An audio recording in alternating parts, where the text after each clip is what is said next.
Good afternoon and welcome, everybody. This would be the Jeff Cameron Show right here on 97.9 ESPN Radio. Great to be with you. Hope you're well. A fine Bowlsman Wednesday to you and yours. I'm Jeff, that's Tom. We're online, ESPNTallahassee.com. That's where you go to listen live via the streaming free.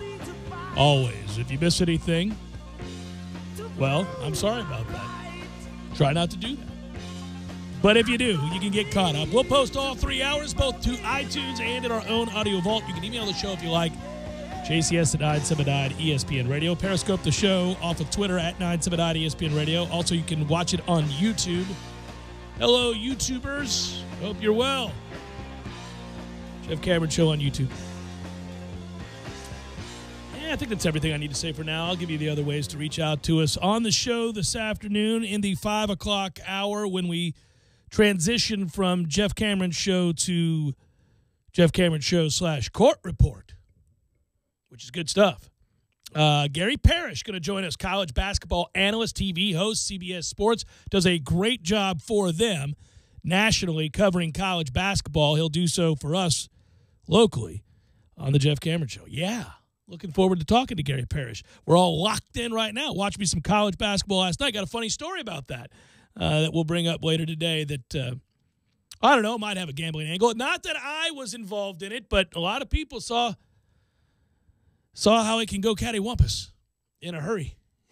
The unforeseen it's lurking, right? It's there. It's, what, did that just happen? The coaching carousel begins the day before getting into Florida State, Miami tonight. Noles in need of bouncing back to get to 500, 1-1 in the ACC, coming off the loss against Virginia, just stomped by Virginia. But Virginia does that to everybody in that place, the John Paul Jones. And really good at home, really good period, 33 games they won a year ago. Marred was that season by a first-round exit to the 16 seed, first time that's ever happened. So there was some humiliation that they're trying to get washed off. And I imagine the campaign this year will feature an awful lot of stompings when available. We were on the wrong end of that. Now you got to get right, beat Miami, who lost upwards of about 40% of their scoring power from last year's team. It's not a particularly deep team. So Florida State, you would like to think, can wear this group down and win this basketball game. But I bet we get their best shot tonight, Tom, because they're 0-2 in the ACC. They're 8-6, and Larinaga is a real good coach. He'll have them ready to play. This is scratch and claw time for the Canes. Well, it is, and when we were in the position that Miami is in right now, which is a little bit desperate and light, this is a very good Florida State position to be in. But we would say when we were in Miami's position, a win like this counts for 2. I mean, really, when it comes to Selection Sunday. Because if you can knock off a top-tier team, Florida State, a top-tier team on Miami's schedule. That's correct. Yes, what it could do for you on Selection Sunday if you're looking at the bubble. And right now, Miami is probably a bubble team at best. Oh, well, they're not on the bubble now. They got to win games like this one to get there. I'm just saying expectations for this season would be that, they're not that deep, but these guys carry them through sheer force of will and a little bit of skill on top of it. To a bubble look, and you have to get a big win or steal one, and this would be the opportunity, plus the fact that, yes, if you're 0-3 in conference play, I know you play 18 of these things, but it's tough to come back from that. Yeah, you get 0-3, you're in deep trouble. Tonight, by the way, is also officially Florida State's Coaching for Literacy Night. This is a great cause and a great organization. You can help out children in our area, really over the next 4 games, by the way. Coaching for Literacy partners and donors have helped fund more than 75 literacy projects in 16 states, directly impacted more than 10,000 students. By the way, in Tallahassee, Coaching for Literacy's partner organization is the Early Learning Coalition of the Big Bend. That's awesome. Good on you, Early Learning Coalition of the Big Bend. Man, you'll hear some staggering statistics. You can also look some of these things up. I won't bog down on that right now. But helps to be able to read. Helps to be able to read, to say the least. And if you aren't reading well, by the time you get around to the 4th grade, you're in deep trouble. Your prospects begin to diminish greatly, as in you're going to end up in jail. Good chance of it. I mean, learning to read, imperative. And in a much less serious way, if you can read the option, you might win more football games, and the Gulf Coast offense may still be here instead of the Kendall Briles offense. Oh, man, that's rich. That's good. Well done, sir. All right, so let's get to this, all right? The coaching carousel And it's a lot of fun to talk about this because every time it goes on, which is every year, NFL coaches get fired at a rate that is mind-boggling. I think 15 coaches have been fired since last year. I mean, it's unbelievable.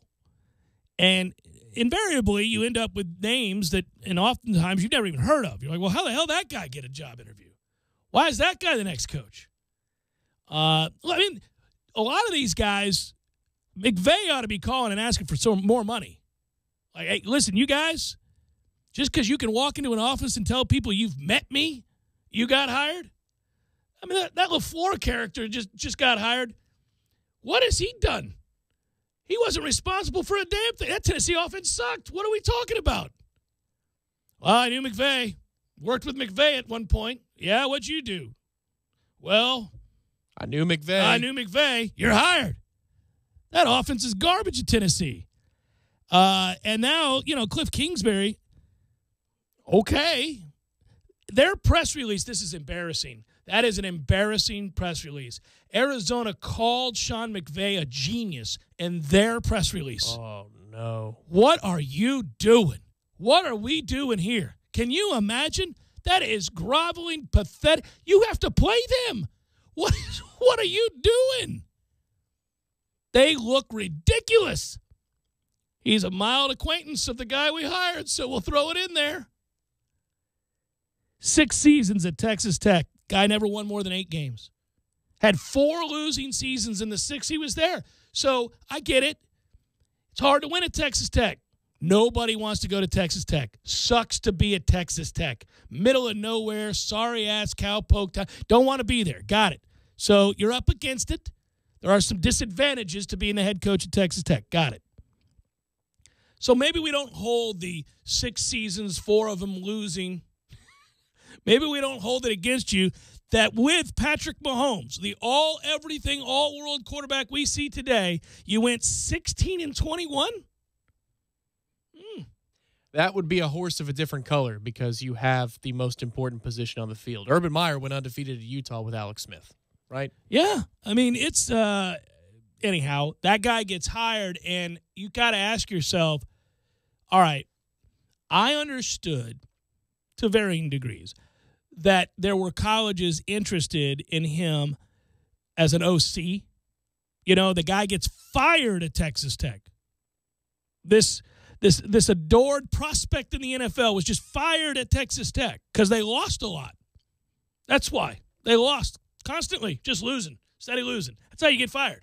He got fired. And now he's a head coach. He just got he fired his way up the ladder. Unbelievable. Failed his way up the ladder. Well, I don't have anything personally against him, and I'm sure he's a knowledgeable lad. I'm sure his knowledge of offense is on par with some of the best in the game. So when they start kicking his name around as a possible OC somewhere like Southern Cal, you go, yeah, fair enough. Fair enough. He knows offense. I got you. Now you're the head coach at Arizona. What are we doing? Well, apparently they had competition. USC was getting so many calls about him that they denied the request. McVay should be like, fellas, come on. Send the checks. Yeah, sure. Anybody else I've ever had lunch with? Yeah, you ever had a coach hold out? I mean, that he could be the first to hold out. Well, and here, there's a danger in all of this, man, because McVay is a good coach. He has salvaged something of Jared Goff. I think we see that. No doubt done a good job. What he was being compared to was Jeff Fisher, so he looks mighty good right about now, okay? There are weapons there. If they lose, it's the second year in a row in the first round they would have lost. Well, and if they give up a ton of points, because isn't a head coach responsibility more than dealing with a quarterback, please? Kingsbury, you're the head coach. You gave up a gazillion points at Texas Tech. You've got to understand the totality of all this, right? It's not just that you score. You got to stop people. No, remember, they were doing a long feature on this. It was a primetime game last year, and he's sitting on the Gatorade cooler, and he's writing some notes while the defense is on the field. They say, well, this is a different way. Sometimes the head coach presides over everybody, but he lets Wade Phillips handle everything with the defense, and he just micromanages that offense, and that's the way it's working for him. He's a genius. They've got a lot of talent on that defense. They might have the defensive player of the year. But they don't stop anybody. They don't stop anybody. No, they don't stop anybody. By the way, back to Kingsbury in the Big 12, he went 4-5, 2-7, 4-5, 3-6, 3-6, 3-6. He never had a winning record in conference, not once. 6 tries. Yep, 1-2 in their bowl games. He won the Holiday Bowl back in 2013 after an 8-5 season. They went 4-8 the following year after that year, so he didn't parlay that into anything. Then they went 7-6 and got into a bowl, 4-5 in the conference, 5th place, and lost to Texas. Then they went 5-7 the following year, 3-6 in the conference, 6-7 the following year after that, 3-6 in conference, 5-7 the year after that, 3-6 in conference. So my man is over here 9-18 his last 3 years in the Big 12. Come on, there's like 2 teams that can play. What are we doing? So okay, and you know what? I say all that to say this: if he surrounds himself with really good guys, and he's able to handle the locker room, and maybe he can, I don't know, then it could work out. I mean, I'm not going to sit here and tell you he can't make it. I'm just saying that when you go through the vetting process as to who you want to interview and who you'd like to think about making your head coach, it is curious that his name would come up. I'm just saying NFL organizations can't win. We get mad at them for retreads, that the same guy can get 15 jobs, but then when they go outside of the box, they get Cliff Kingsbury. Well, but no, you can go outside the box. You can go outside the box. Nobody knew who McVay was. Nobody said anything about that hire, just that he was young. That's all they said. The youngest coach ever. Right. That's all that they said was, well, he's really young. And we went, okay. Had to fire Fisher. It was the right thing to do. Had to fire him. Time to move on. I guess they'll see what this young guy can do. It's a different way to go do it. But we didn't say like, oh, that's terrible. Oh, that's nuts. No, when you have something tangible where the guy's head coaching record is sub 500, doesn't mean everything. It's part of the totality of what you're looking at. When you got a guy who's 4-5, 2-7, 4-5, 3-6, 3-6, 3-6, you go, well, didn't do a whole lot of good at Texas Tech. And here's why I bring that up.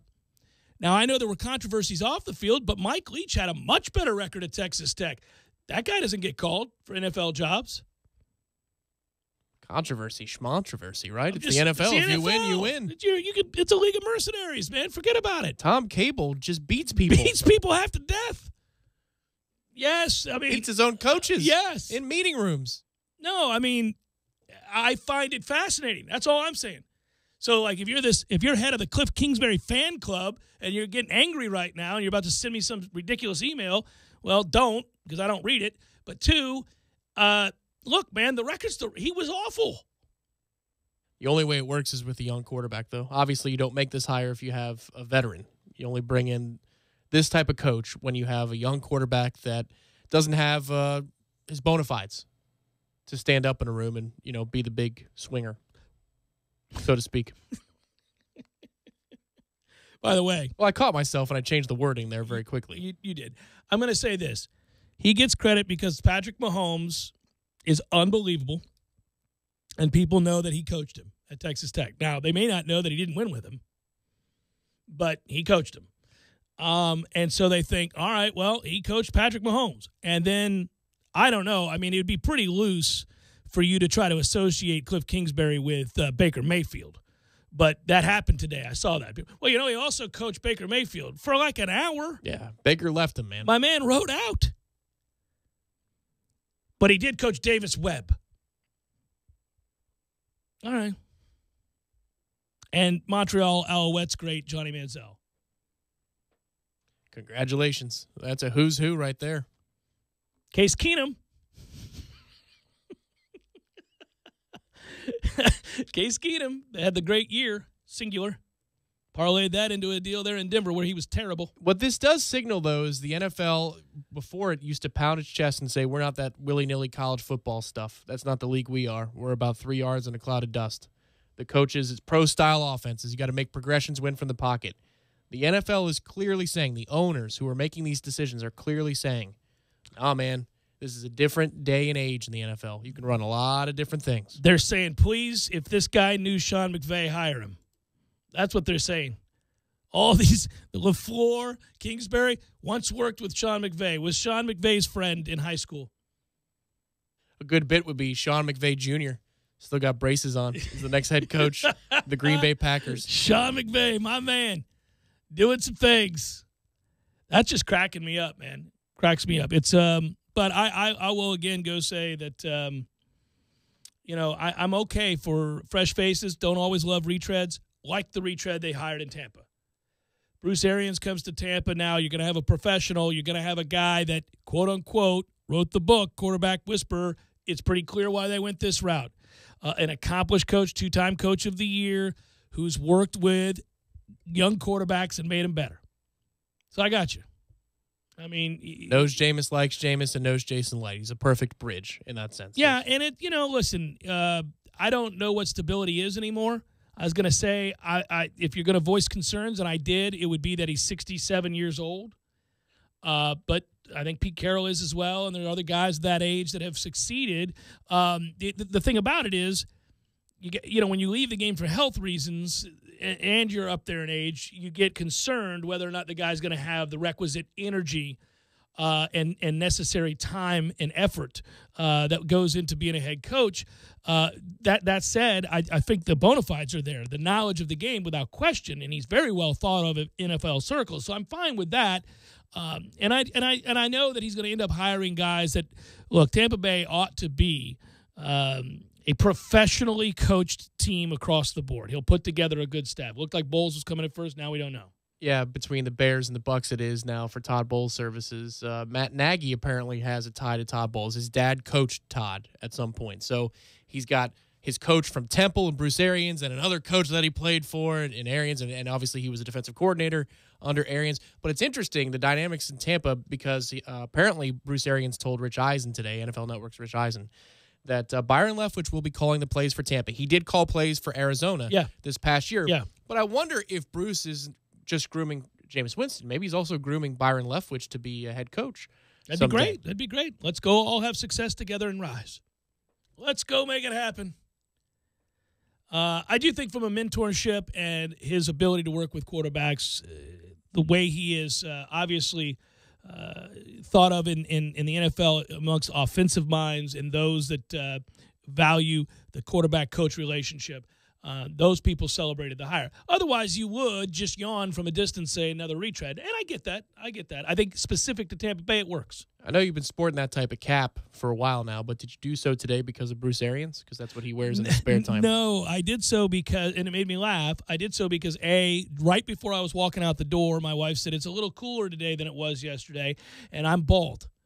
And so this whole quest with my caps, my golf hats, if you will, that I wear, it began because I'm bald, and it was the dead of winter last year when I brought it up on the air the first time. I said, I need to get me a cap. Well, I have baseball caps I can wear now that I have contacts, but back in the day, I could not wear baseball caps on the regular because they bothered me with my glasses. And so I needed something else that would fit but also not bother my glasses. And these kinds of caps worked. And actually, I pull it off. And so when I started wearing that gray one, you were like, that's not bad. Works for you. And I thought that was true. I started wearing that on a regular basis. But then when you only have one, it gets nasty. You get the same damn hat every day. Yeah. So I ordered a bunch. So anyway, I was walking out the door today, and she goes, it's a little colder today. So I turned around, and I went back to my closet where my hat rack is, and I said, ooh, I just got you your little green one. You match my shirt perfectly. That's and right. I threw it on, and it is a perfect match. Representing the Canes today. No, Kelly Green is what I'm representing, and this actually has. See that there? It's got a shamrock as he turns away from the microphone on a radio show. There you go. Got a little shamrock to it. You like that? That's nice. Rocking the shamrock. It is nice. Wasn't cheap. I got a few good ones. Oh, jeez. No, I don't say that. I'm not bragging. It's a hat. Whatever. You going to wear it on the golf course? Is that going to be your... No, I'm not going to wear it on the golf course. You got the longer bill on the golf course? Yeah, longer bill on the golf course. Can't be sweating it up on the golf course with these things. No, I got two or three. That thing will just be a heap when you put it on the 19th hole bar. Yeah. No, can't do that. Got a navy blue one. Be like me at Perkins. On the table. Got a green one. At Jay Cameron Show, has Big Daddy Jay been tracking the Tuesday overs? I love my audience. There you are. Goofenberg. I've been tracking more than that, buddy. We've got a couple of good trends in the NHL right now since we're all turning our attention away from football to college basketball, perhaps the NHL and others. I got all kinds of trends for you there. Our beloved Tampa Bay Lightning, 18 straight overs in the first period. Now, last night was questionable. Who knew that you could split up over-unders in a period? You can. Yeah, you can. And in play is the way to go if you can find a place that does that. But, last night looked shaky. Nothing forever in that period, then 2 quick goals. So was it Lightning 1.5, or was it total for the team at 1.5 in the first period? You could split it by team and say that the Lightning will score more than 1.5. You can, goals? but you can just say the over/under for each period is 2 or 1 or 1.5. Okay. And the Lightning, every game the Lightning have been involved in over the last 18 have gone over in the first. Wow. And the Lightning are the main reason because they score so many goals. And God forbid we get into a power play. No, over 4 a game.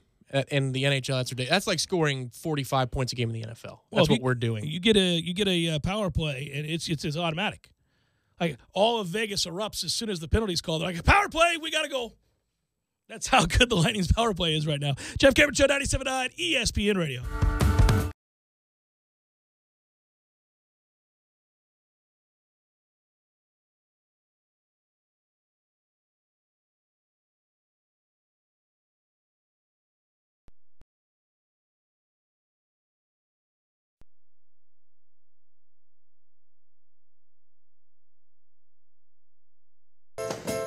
Here, guys. We got this. I thought I could handle it. We got this. Moving doesn't have to be a hassle. Call us first at 2 Men and a Truck. No matter the move, home or business, we'll make it a smooth one. I forgot something. We got this. Starting at 11 a.m. Coming this April. 2-1 pitch. Fly ball, left field, playable. Ronald Acuna, fittingly. He's got it. The Atlanta Braves are National League East champions. The NL East champs are back. Catch Atlanta Braves baseball all spring and summer long on Tallahassee Sports Monster 97.9 ESPN Radio. Just like football, when it comes to the court of law, you're going to need a solid defense. I'm Michael D. Blank, attorney with the Law Office of Jose Fernandez in Tallahassee. At the Law Office of Jose Fernandez, there is never an upfront fee, and if we don't recover, then you don't pay anything. Our team is dedicated to handling all types of accident, injury, negligence, malpractice, and wrongful death cases. If you're unable to come to us, we can come to you day or night. Call us now, 855-HOSE-305, for your free consultation today. The Law Office of Jose Fernandez. We don't get paid until you do. Offices, Tallahassee, Miami. JRFinjury.com. Go Knowles. Very no heating and air conditioning, keeping you comfortable is what Barry does best. You can now quickly and easily schedule an appointment, purchase or renew your service agreement, or pay your bill from your mobile device. This winter, take advantage of great rebates and 0% financing for 36 months. Learn more online at baranoac.com. Florida license number CAC 057652. Barry no heating and air conditioning. Hi, this is Gene Deckeroff for Tallahassee Dodge, Chrysler, Jeep, Ram, Fiat. 2019 is here, and we've got to get rid of all the remaining 2018s. And the only way to do that is to offer employee pricing on over 50 Jeep Wranglers in stock. We've never been able to offer such unbelievable prices on Jeep Wranglers, and with over 50 in stock, they all must go. Buy one for as low as $29,900 or save up to $5,600 on in-stock vehicles. The all-new 2019 Ram 1500 is Motor Trend Truck of the Year, and it's breaking all kinds of records. We have over 80 Ram 1500s in stock with up to $11,000 off MSRP. You can't go wrong. Motor Trend Truck of the Year and up to $11,000 off MSRP. It's the deal of the year. There's only one place to go. Tallahassee Dodge, Chrysler, Jeep, Ram, Fiat on the corner of West Tennessee and Capitol Circle. We're right on the corner and always right on the price. Or visit us on the web at TallahasseeDCJ.com. Dealer retains all rebates and incentives plus tax, tag, and dealer fee. Golic and Wingo. Give me the one school you think that might be able to upset the Georgia. Alabama-Clemson Georgia. stronghold. Not even close? Be Georgia. It is Georgia. Jake Fromm will be one more year, then he'll be in the draft as well as Tua. He's a very accurate quarterback. They have talent up and down that roster that makes it that goes to the NFL, and I trust the quarterback. LSU, I mean, again, the quarterback position is the worrisome part for me there. I'm not worried about the quarterback at Clemson. I'm not worried about the quarterback at Alabama, and I'm not worried about the quarterback at Georgia. They're talking about other teams that were in the playoffs. Notre Dame was in the playoffs. Ian Book will be back. They definitely have some talent coming back as well. But we saw there's a difference, especially in the speed aspect, between teams like Clemson and Bama and Georgia and Notre Dame. Being a fun game next year. Notre Dame goes to Georgia, goes to Athens next year. Right. So that'll be a fun game to watch. But if you had me pick one team, it would be Georgia. Golick and Wingo, weekdays at 6 a.m. on 97.9 ESPN Radio. Saturday, it's the divisional round of the NFL playoffs as we bring you a special doubleheader. Hi, this is Scott Graham. Join me and the rest of our Westwood One crew for all the action. First, Patrick Mahomes makes his playoff debut as the Kansas City Chiefs host the Indianapolis Colts. Then, the Dallas Cowboys head to Hollywood to take on the Los Angeles Rams. The NFL playoffs are right here on 97.9 ESPN Radio, Tallahassee's sports monster. This is the Jeff Cameron Show. Jeff Cameron Show on 97.9 ESPN Radio.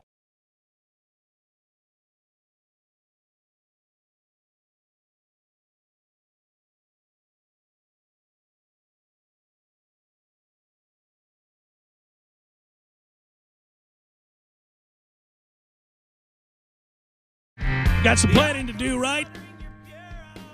The engagement season is over, but there's still time for planning. Social Catering has several options for wedding, event, and catering needs. Tallahassee's largest catering company manage event spaces at venues like Madison Social, Township, and The Gathering. They can plan all of your wedding events, good stuff, engagement parties, bridal brunches, rehearsals, even wedding receptions. Whatever the event, they've got you covered. For more details, you're going to want to email Matt at MadisonSocial.com. That's Matt at MadisonSocial.com. All right.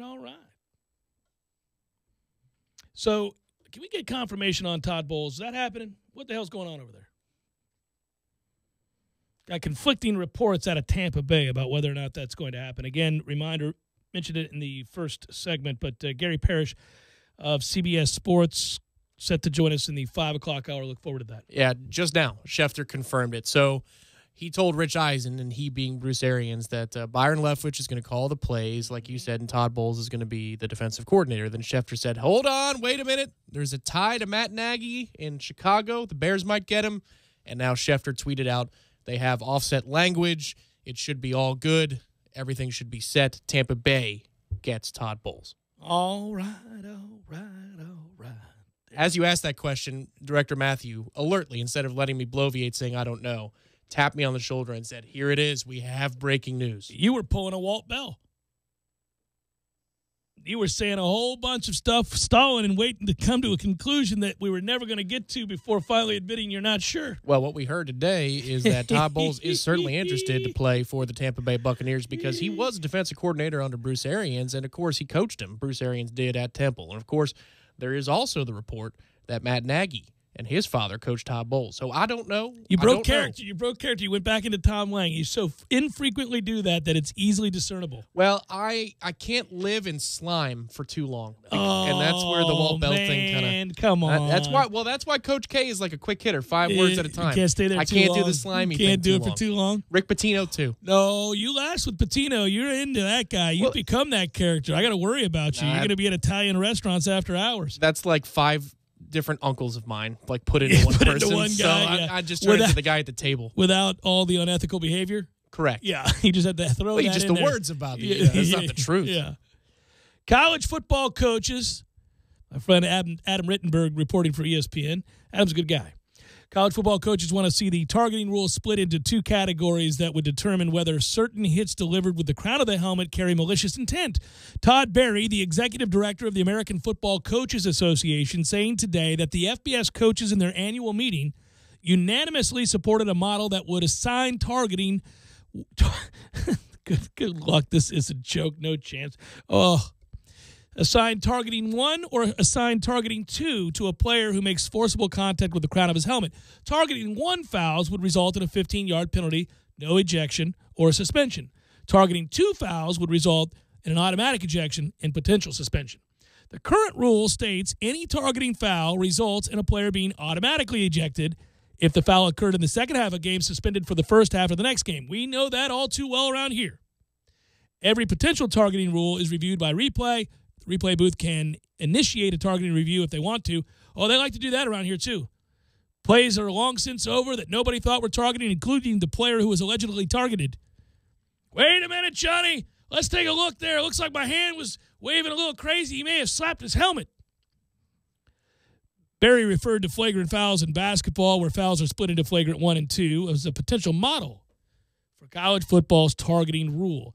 Targeting 1 is a 15-yard penalty, meaning there was no malicious intent there. We recognize this was not something where they're trying to hurt or maim a person. Targeting 2 would be that of malicious intent, the one we're all trying to get rid of, he says. And to further that, our coaches have suggested if you have multiple targeting 2 penalties in your career, I'd like to see them punished even more severely than a 1-game suspension. We have to eliminate people from the game if we can't eliminate the act. So who's reviewing this? And I envision a scenario where we're watching for 15 minutes while they try to discern frame by frame the intent of a 19-year-old kid coming up in the split second that they have to make a decision to make a tackle and then tell us whether or not there was intent to maim. Get the hell out of here with that. The most annoying thing in the sport of basketball, outside of all the timeouts that come in the final minute or two in both the college and the pro game, is the way that they do their replay system, because the officials have to have a monitor turned around at the huddle timeline. around. There's 16 people talking. But in college basketball, this happens a lot with the flagrant. What happens? They shrink the screen, and you get flagrant 1, flagrant 2, and it sits there for about a minute to a minute and a half. It while these ruins the officials, flow of the game. Yes, you're going to get that here. You know, it all makes sense as we've been through, what is this, like 2 or 3 rounds of rules changes, not just for targeting or for multiple things in the NFL and the college level. It all makes sense to us because we can see it on TV. But the problem is the guys who look at these things, be it Bill Vinovich or Terry McCauley or Mike Carey, whoever it is at the NFL level, or the guy that we don't know his name in the college booth, they don't get it right. And they don't do it in a fast fashion. No, the game is interrupted. The flow of the game is completely halted, and oftentimes they get it completely wrong. And I have said this time and again. Listen, when I do this, I'm not trying to sound like a guy who knows everything. I don't. I played football. I love the game. I've been crushed. I've crushed. It's all happened, but not at the highest level. I didn't play in the NFL. I didn't play at a great school like Florida State or something like that, but I played. And I made enough tackles to know you don't have time. I'm telling you, it is so rare. I have repeated this a million times over. If you've ever made a tackle, and that includes a lot of people in my audience, a lot of people listening to this played at least peewee football, high school, some form of football they played. You don't have time, man. You're not thinking about that. You're not thinking about lowering. First of all, nobody teaches to tackle that way. So it's not ingrained for you to lower and hit somebody with the crown of your helmet. If it happens, it's generally speaking an accident of adjustment. It's you lowering your sights because of an angle that the ball is coming in at as you approach a defender, or that you think he's going to get to because low man wins in football. And if I'm coming at you and you're coming at me, I know you're going to try to get lower than me. So automatically, the first thing that's going to happen is you're going to lower your shoulders and I'm going to lower mine. Because if I'm standing up, I'm going to get trucked. And if you're standing up, you're going to get lit the hell up. So we're both going to try to get low. Come hell or high water, we're trying to get low. I'm trying to get pad level over you. So that's why these hits occur. It happens so fast, and everybody is trying to get low. Then you see the collisions. And it's a good damn thing they're wearing the helmets, hence the reason for the helmets. But 9 times out of 10, 99 times out of 100, no player is coming in saying, I'm going to hurt this son of a bitch with the crown of my helmet. They're just not. It's not happening. It doesn't happen. Some hits look violent. Some hits look terribly dangerous and irresponsible. Some hits look like they were even intentional. They're not. They're not. I can count maybe on one hand that I could say in a game, watching a game, having played in a game, being a part of a game, that I've said that guy was trying to spear that other guy to hurt him. There are things that I've seen, and we've all watched in replay in which it looks that way, but you can't say for certain that you know he was trying to do that. You could say his technique is poor, though, and I think that's something that you could rule on the fly. I know it's sacrilege to say this, but soccer has it right, the card system. You could warn somebody, come up to him with a card. Oh, my God, I know it's not a flag, it's a card, so it's not a hanky on the ground.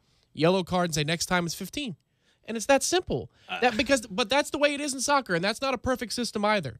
You got fans and hooligans yelling about every yellow and red card. But you know what? It's about the danger. It's about the danger of the situation you're putting the player in when you're tackling him. And that's what you go through his back, you go through his heels or whatever it is. In football, it could be you're leading with your helmet, man. Your arms are completely tucked in. What do you think's going to hit him? No, I do believe, and it's interesting what you're bringing up, and a lot of people are responding to what I'm saying here. There are dirty players. There are dirty players who hit late, who hit high with intent to harm. There are players who are reckless. They make poor decisions because they throw caution to the wind. It's about technique. One of the only reasons they made it to the league was because they were fearless. They were wedge busters, if you will, under the old rules. I understand what you're saying, and you could penalize that. You could say, if you don't use proper technique, I'm sorry, whether you meant to do it or not, we're going to penalize you. Okay, I got that. What I'm telling you is this. There are exceptions. There are dirty players. We identify those guys easily. They're few and far between. Chuck Cecil is a good example of a guy that I watched growing up that was crazy dirty.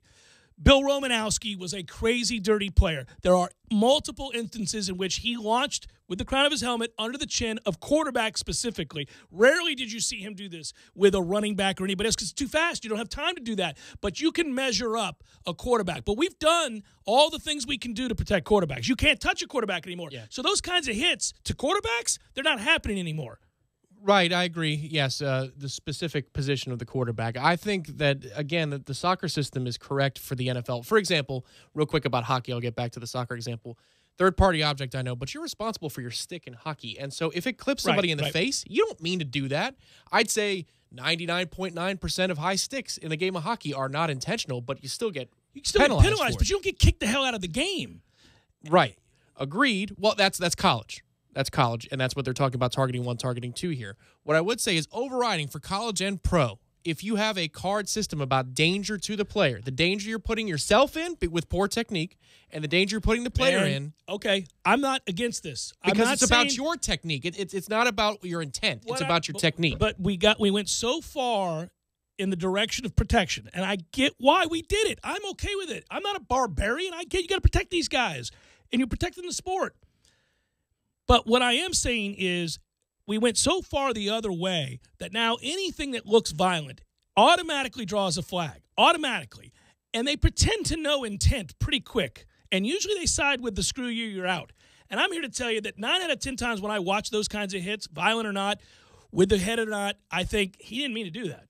I'm just telling you, watching how he tackled this guy, he didn't mean to lead with the crown of his helmet. He didn't mean to hit his helmet with his helmet. It's that he was protecting himself. He was trying to get lower. Pad level matters, and that's what he was doing. Now, we can all anecdotally grab the example where you say, that's not true, Jeff. This guy plays that way. Or here's a great example, and I'm going to send you a YouTube clip now of a guy clearly trying to. Yes, they exist. It does exist. I'm just saying it doesn't happen nearly as often as people want to make it out to be.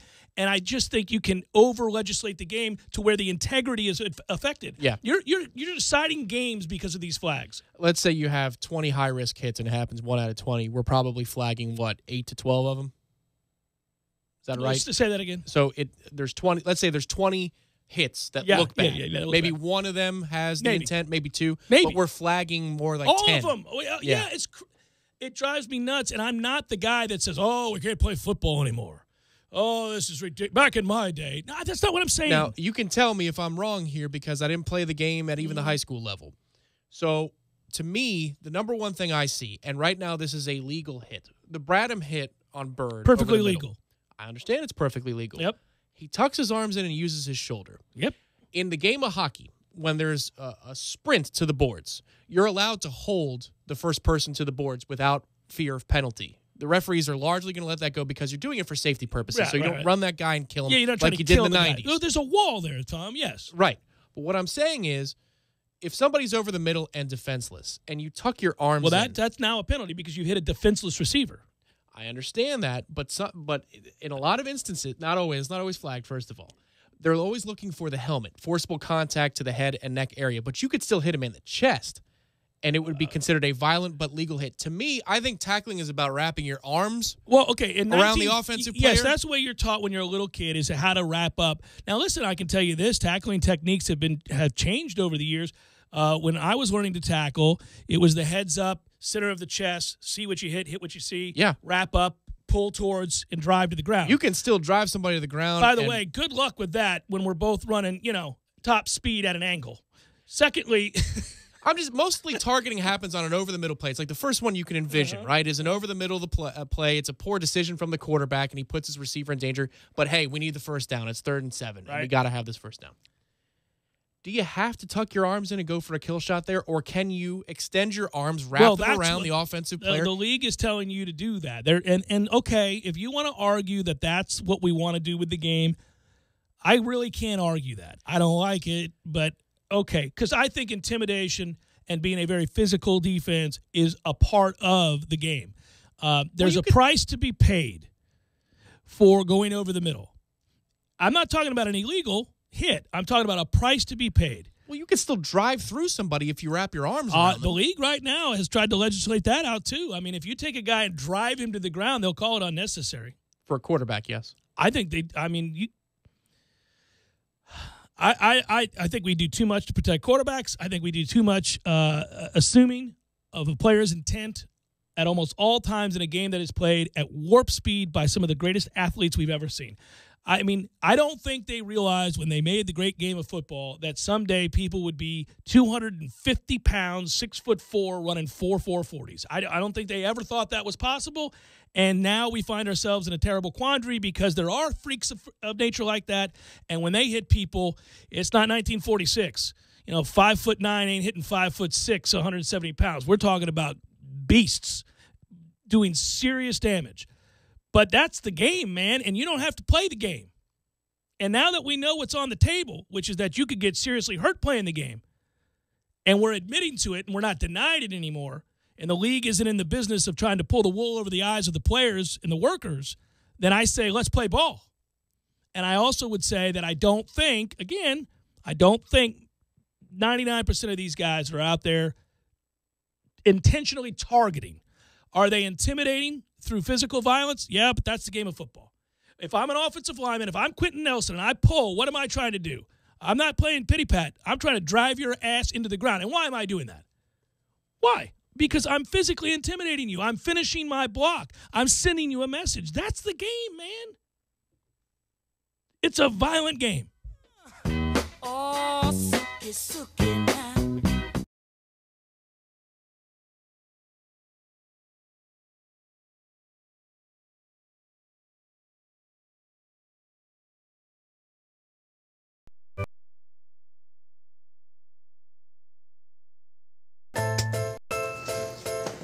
It's right here, guys. We got this. I thought I could handle it. We got this. Moving doesn't have to be a hassle. Call us first at 2 Men and a Truck. No matter the move, home or business, we'll make it a smooth one. I forgot something. We got this. It's over! The Eagles have beaten the New England Patriots! Super Bowl 53 is on 97.9 ESPN Radio. Time now for your Tampa Bay Lightning Minute, brought to you by Township of Tallahassee. The Tampa Bay Lightning got back to their winning ways as they shut out the Columbus Blue Jackets 4-0 last night at Amalie Arena. The first goal was the game winner, and it came from a rookie. Sergachev dances right corner, put it in front, score! Matthew Joseph! What a display of stick handling by Sergachev, though. Yep. And it's 1-0 Lightning. Dave Mishkin on the call. Braden Point had 2 goals on the night, and Nikita Kucherov had the other goal. Point had a 3-point night. Andrei Vasilevsky made 31 saves for his 14th career shutout and his 3rd against the Blue Jackets. Next up for the Lightning, Thursday night against the Carolina Hurricanes. With your Lightning Report, I'm Greg Linnelli. At Township and College Town, for the table, by the people is not just lip service, it's their mantra. Tallahassee's largest beer hall offers draft served in steins and a unique twist on upscale pub fare. Just walk up and order for the table and grab a seat by the people. Some you may not even know. If you're looking for a more intimate gathering, Township offers The Garden, a unique setting to Tallahassee complete with outdoor fireplace and a retractable awning. Oh, and let's not forget the 32 taps and private bar. Book it for your next party or company event. Township Tallahassee, 619 Woodward Avenue in College Town. Hi, this is Peter Bond, owner of Jerry's Cigar Shop. Jerry's has been a local favorite for cigar enthusiasts for the last 25 years. We have the largest walk-in humidors in town, filled to the brim with an amazing cigar selection. Relax in one of our leather chairs and enjoy an ice-cold beer or a glass of wine with your cigar. Jerry's is a great place to watch sports on our big flat-screen TVs and offers a comfortable setting for lively conversation. Visit our original store on Scherer Road or our new second location on Cary Forest Parkway. We hope to see you soon. Tallahassee loves the corner pocket as much as a crystal ball winning catch. He's looking, he lost it to the end zone. It's Benjamin! Touchdown! With 13 seconds left! The 97.9 ESPN radio special is a must-have every Monday and Wednesday at the corner pocket. 10 mouth-watering wings, a fresh side of fries, and a chilled domestic pint of beer are just $9.79 all day long. Be sure and try the fish blend of sauces, a true wing eater's favorite. The Corner Pocket Bar and Grill. He's gone! Home of Trivia Tuesday, Beer Bingo Thursday, and the daily $7.99 lunch special. At Anytime Fitness, we know that healthy doesn't happen on its own. But together, we can make healthy happen. With the right help. In the right ways. With an ally who listens. With coaching and team workouts. To get you to your healthier place. Anytime Fitness. Let's make healthy happen.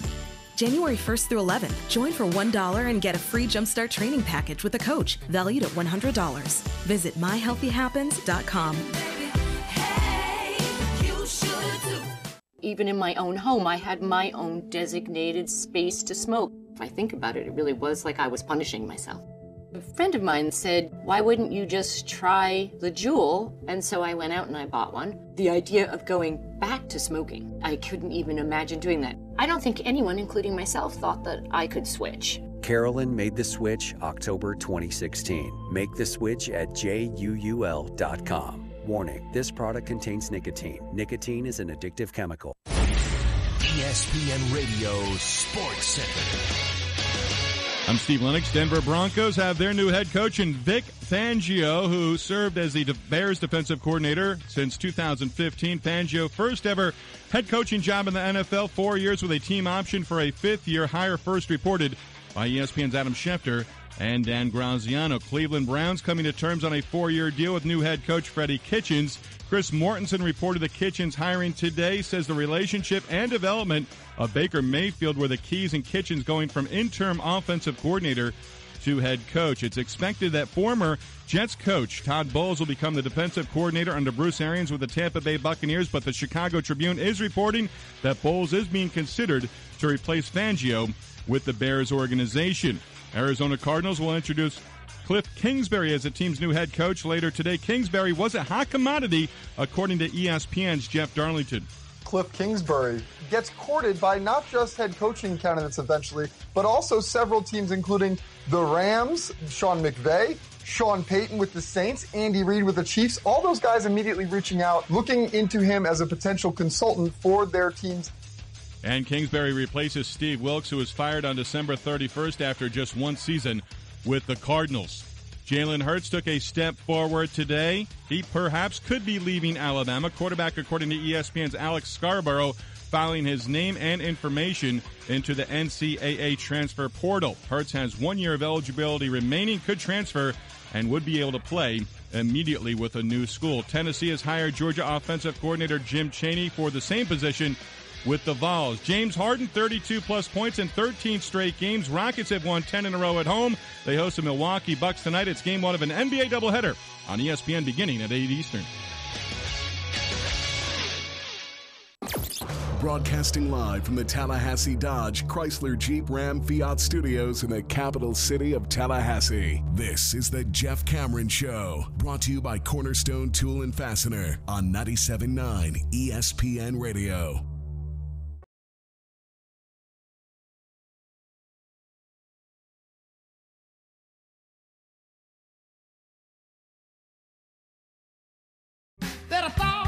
Man, makes me think of the Janis concert. How good was that? What a show. Woo! He threw this down. Wasn't having it. All of it. The guy in front of us was having a good time.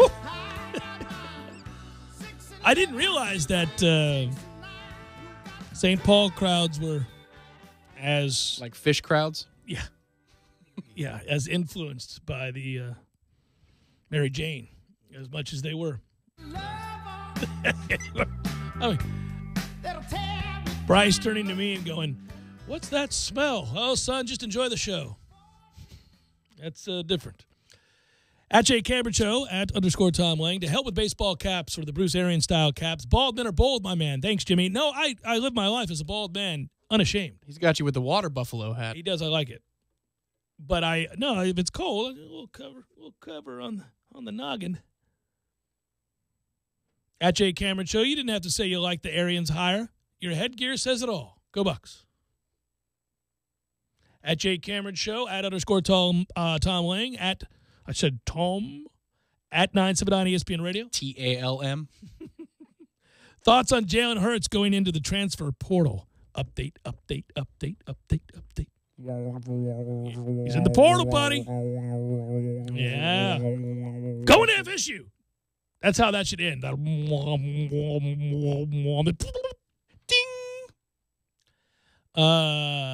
So, listen, again, I don't know if he's coming here or not. We'll wait and see. Come on. Hope he does. Yay. It'd be great. I'd be happy about it. I would celebrate, as would all of us, as we could use the depth. Okay, so I want to clarify something on this note. And you tell me if I'm wrong, because sometimes I misspeak. I talk every day for a living for 3 hours minimum, and occasionally I either mispronounce a word or misstep because I'm also a fast talker and I'm trying to get the overriding point, and I don't want to get bogged down with things. But I didn't guarantee yesterday that DeAndre Francois would not be here in the fall. I said he wouldn't be playing quarterback for us. I said, you think he's here in the fall? And you said no. But I didn't go, hey, I guarantee. I don't think Somebody so. quoted me as guaranteeing, and I don't think I did that. What I'm saying is he's not going to be our starting quarterback this year, and I'll stand by that. That's true. I don't remember it that way. I also don't think he's going to be on the team in the fall. But the point is, I didn't say I guarantee that. No, you didn't say. I mean, you weren't Vince McMahon. No, I wasn't going. Guarantee. No. So I just wanted to say I didn't say that. But I don't believe he will be here in the fall. I think he'll be here in the spring. I think people will be there'll be much consternation. I think people will be like, "Whoa, what the hell? He's still here. Why is he still here?" Boy, I'll tell you what. Well, I'm the starting quarterback, and James understands that, and Willie does too. Willie understands that. I run this thing. Oh man. Well, and I've said my fair share, so people are under the impression that I just loathe that dude personally. I don't know him really all that well, so I don't think he's a very good leader. I think he's an average quarterback, and I certainly think we need to move on. I've made that abundantly clear. Never question toughness, that's for sure. Never have question toughness. That'd be wrong. That'd be 100% wrong. People will not rest easy if this battle continues. You into didn't the have spring. to, my man. I was just about to celebrate the joys of MyPillow, which could be your pillow. All you got to do is go to MyPillow.com and click on the 4-pack special. Best offer they've ever had for the best price and the most amount of value. It's the 4-pack special at MyPillow.com, and here's how you get it. Use the promo code 979ESPN. Once you go to MyPillow.com, 2 Go Anywhere pillows, 2 Mac Daddy My Pillows. They've extended the money-back guarantee all the way through March. In addition, you can wash these bad boys. You can dry them. They don't lose shape. They keep you cool at night. You fall asleep sooner. You snore less. It's the 4-pack special, MyPillow.com. Go to MyPillow.com. Be sure and use the promo code 979ESPN. Promo code 979ESPN. By the way, yesterday was David Bowie's birthday. Rest in peace, David Bowie. Miss that guy all the time. You know who I woke up missing today? He'd be resting easier with a MyPillow. He would be. MyPillow.com. You know who I, before we go to break, it just tells you what an impact certain artists have on you, whether they're musicians or whether they're writers or whether they're actors or whatever they are, right? I woke up today missing James Gandolfini. That's just crazy. Well, The Sopranos has been on. It's been on HBO, reruns, yeah. and I've watched several of them, and they've drawn me back in, and I've already seen that entire series twice, and yet I still find myself being drawn back in. But there's a level of humanity that he brings to that character that is scary. Yeah. That there is some agony in his own life that clearly he was able to reach down and find and utilize. So Jamie has not seen it, and this has gotten us. What are we? Well, we're a few episodes in, I was gonna say, so we're starting the journey. But when she went to sleep last night, Sopranos was on. I want to see which one was it. It was the Dream episode in season 5, which is one of the greatest pieces of awesome. art. It's incredible. It really is so well put together, because that could be awful if you're trying to put somebody's dream together and how discombobulated and non-linear it is. Mm-hmm. It was so well done, and I forgot how good that episode was. The whole thing. Well, and I saw several recently where I was just flabbergasted by, again, the humanity to a monster. I mean, that's what it is. It's why you're drawn in. You can relate to a guy who, by the way, is a stone cold killer. Hour number 2, forthcoming. Stay with Jeff Cameron Show, 97.9 ESPN Radio.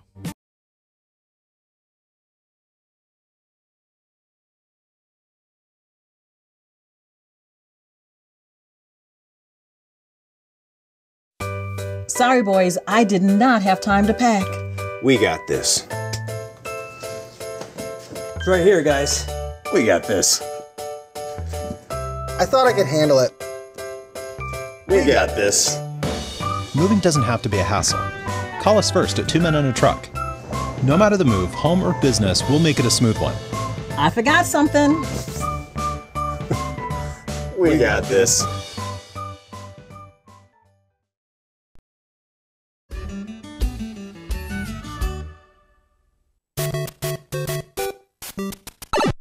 Games for Less, the only locally owned and operated gaming store in town, has Tallahassee's largest selection of new and used video games and game systems. The future of video gaming is at Games for Less, where they have both the PS4 and Xbox One. It's time to trade in your old systems and elevate your gaming experience now. Games for Less is also your headquarters for the best in retro gaming. Atari 2600, original Nintendo, Super NES, or Sega Genesis, you name it. They got it at Games for Less. Games for Less, the Super Walmart Shopping Center on Appalachian Parkway. Give them a call today at 850-219-3535.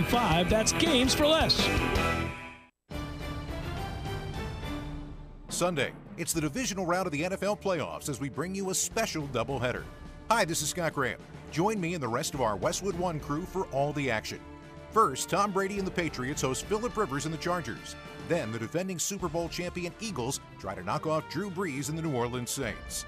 The NFL playoffs are right here. On 97.9 ESPN Radio, Tallahassee's Sports Monster. ABC Tonight. I'm throwing the wedding of the century. 2 huge Goldberg events. This is not a drill. Starting with a Bevzilla wedding. Why the hell is there a middle-aged blonde lady between the bride and groom on my cake topper? I think you know why, pal. Then some of your favorite Goldberg's characters spin off into the 90s. I was a student here years ago. I'm the new music teacher. The series premiere of the new comedy School. You're wearing 2 different shoes. Shut up, nerd. Valued student. Tonight, following an all-new Goldberg's on ABC. Driving every day from the Tallahassee Dodge Chrysler Jeep Ram Fiat Studios. This is 97.9 ESPN Radio, WTSM, Woodville, Thomasville, Tallahassee. With a Bloomberg Business of Sports report, I'm Michael Barr. Some NBA players are coming to the support of an Alabama high school basketball star who has been suspended from playing over a clerical error. Maori Davenport is ranked 15th in the nation and led the U.S. to a gold medal this summer in an international tournament playing for USA Basketball. Now she has been banned in her senior year after mistakenly receiving a stipend check from USA Basketball for $857. Davenport says she returned the money after being told it wasn't allowed, but is still suspended. My parents called the coach to make sure that it was okay. So my eligibility wouldn't be affected. I just thought it was something that I was supposed to have. I thought it was something given to me for like my lost time. I could have had a job during that time, but I was with Team USA. And that is a Bloomberg Business of Sports report. I'm Michael Barr. All money managers might seem the same, but while some give their clients cookie-cutter portfolios, Fisher Investments tailors portfolios to your goals and needs. Some only call when they have something to sell. Fisher calls regularly, so you stay informed. And while some advisors are happy to earn commissions whether you do well or not, Fisher Investments fees are structured so we do better when you do better. In other words, we're on your side. Maybe that's why most of our clients come from other money managers. So if you're in or nearing retirement, talk with us and find out why investors are switching to and staying with Fisher Investments. Fisher Investments. Clearly better money management. Investments in securities involve the risk of loss. Visit us at FisherInvestments.com to find out what we can do for you. Broadcasting live from the Tallahassee Dodge Chrysler Jeep Ram Fiat Studios in the capital city of Tallahassee. This is the Jeff Cameron Show, brought to you by Cornerstone Tool and Fastener on 97.9 ESPN Radio.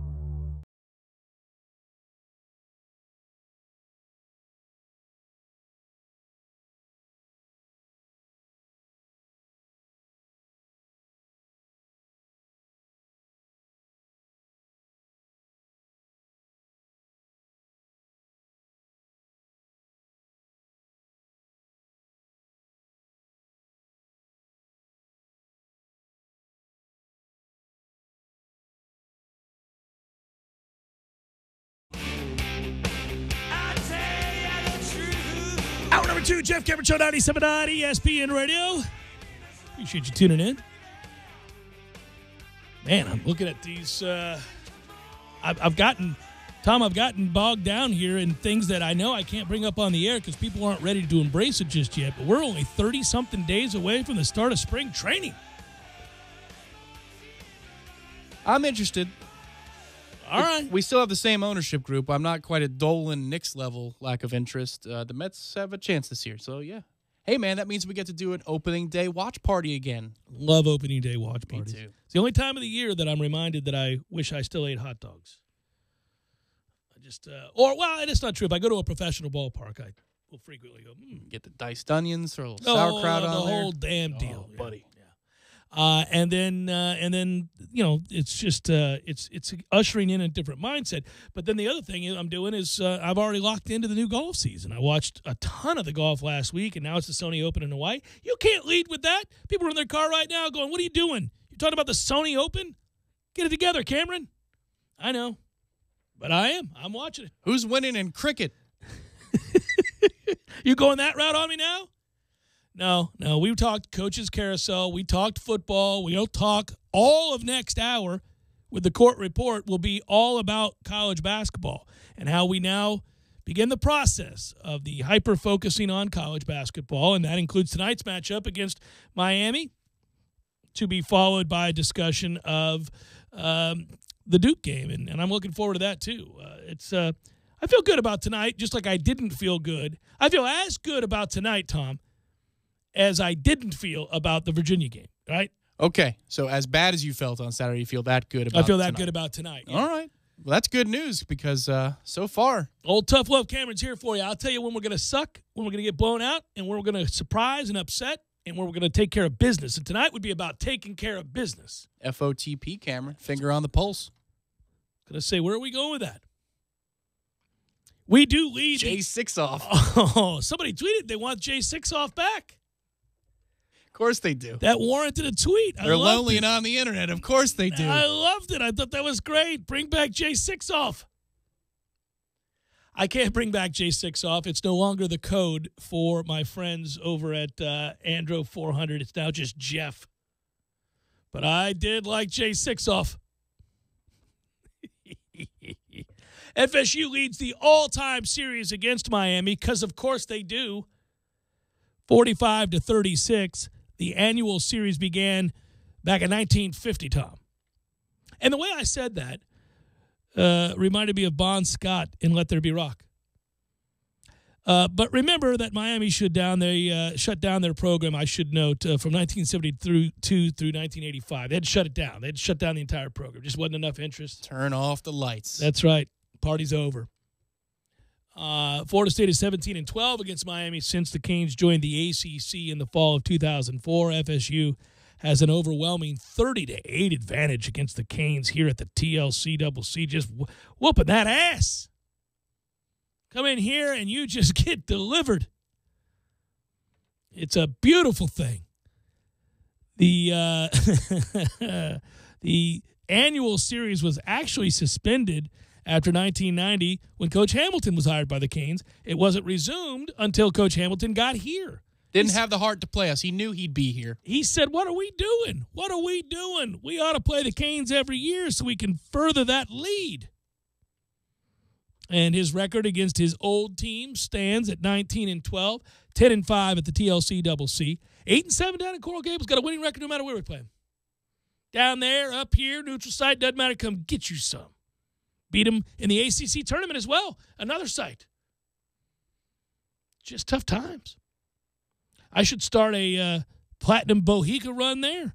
But since that... That's reserved for Florida State and Florida on the hardwood right now. Right now. Under Frank Haith, we just dominated. Frank Haith wanted none of this. But the problem is Jim Larrañaga has been better. He's hung tough. He's been good in this series, just about equal. So, all right, Jim. It's enough out of you. When you said Platinum Bohica, my mind was taken immediately to yesterday's headlines, and you guys were talking about Mark Richt and how unfortunate it is that he bizarre undefeated against the Noles, right? Is that just 2 seasons? No, didn't he lose his first? Did he lose the first one? I think he lost Maybe it was the first. Yeah, it was the first one because the montage had all the clips about the U is back and all that stuff. Right. Winning record against the Noles, and it so easily could have been. It should have been. He should have been over. Yeah, should have been over. It's a hell of a thing. Well, the 27-7 one is going to stick in our memory for a long time. I mean, walked out of that stadium knowing Miami wasn't any good. The problem was I knew we weren't either.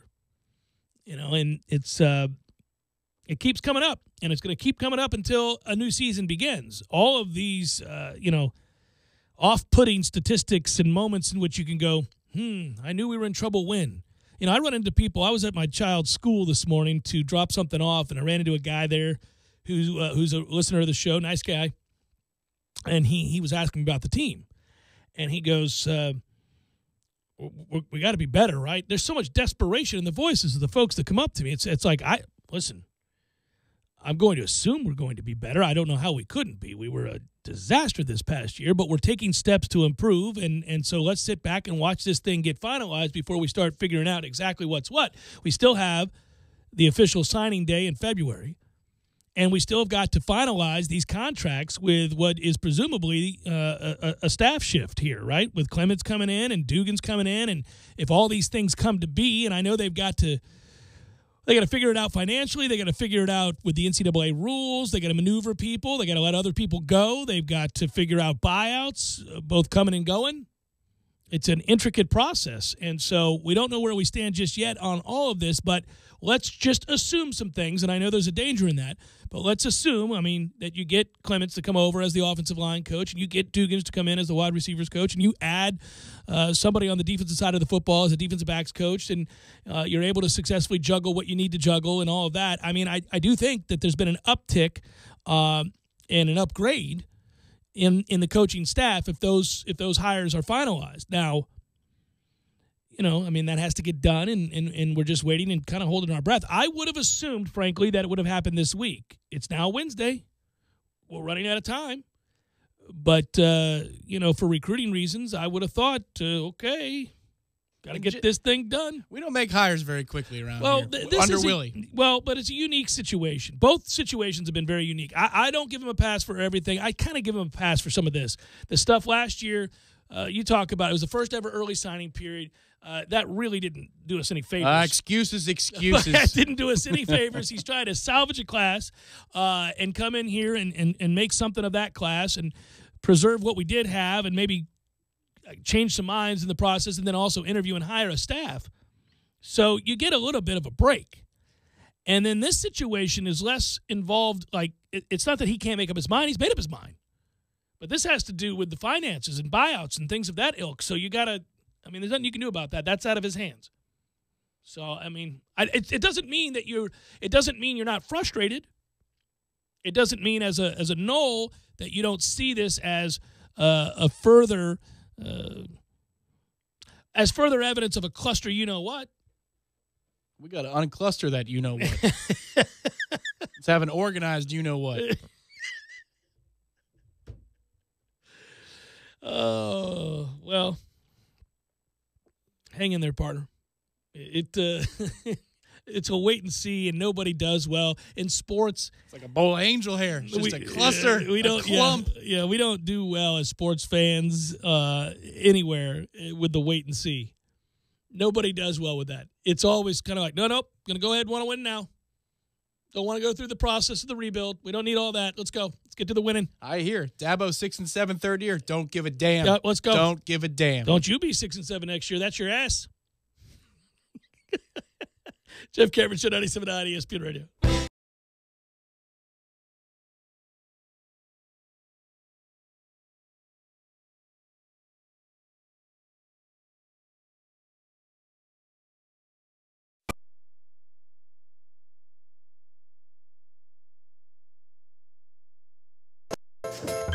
Guys, we got this. I thought I could handle it. We got this. Moving doesn't have to be a hassle. Call us first at 2 Men and a Truck. No matter the move, home or business, we'll make it a smooth one. I forgot something. We got this.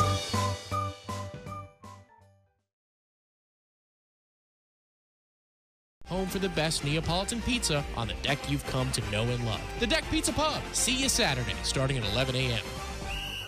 In 1945, Jack Whitten started a glass company in Tallahassee. Now, over 70 years and 3 generations later, it's still working every day, doing just as Jack wanted, giving his customers real solutions for replacing window glass, providing custom-cut mirrors, and supplying superior bath and shower enclosures. Local building contractors know Whitten Glass takes care of Tallahassee business. They prefer Whitten because of their precision and mastery of eye-catching storefront glass and countertop glass.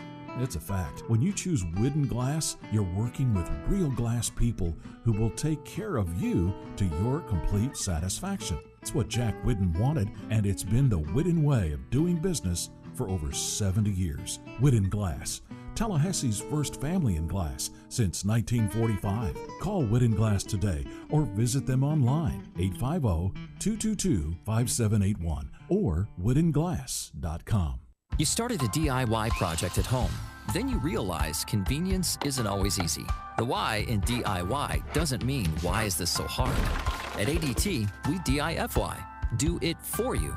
We customize and install a secure smart home that you control from the palm of your hand or the sound of your voice. Smart security, designed and installed just for you with ADT.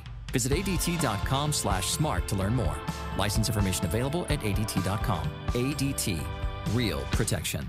Even in my own home, I had my own designated space to smoke. If I think about it, it really was like I was punishing myself. A friend of mine said, why wouldn't you just try the Juul? And so I went out and I bought one. The idea of going back to smoking, I couldn't even imagine doing that. I don't think anyone, including myself, thought that I could switch. Carolyn made the switch October 2016. Make the switch at JUUL.com. Warning, this product contains nicotine. Nicotine is an addictive chemical. ABC Tonight. I'm throwing the wedding of the century. 2 huge Goldberg events. This is not a drill. Starting with a Bevzilla wedding. Why the hell is there a middle-aged blonde lady between the bride and groom on my cake topper? I think you know why, pal. Then some of your favorite Goldberg's characters spin off into the 90s. I was a student here years ago. I'm the new music teacher. The series premiere of the new comedy School. You're wearing 2 different shoes. Shut up, nerd. Valued student. Tonight, following an all-new Goldbergs on ABC.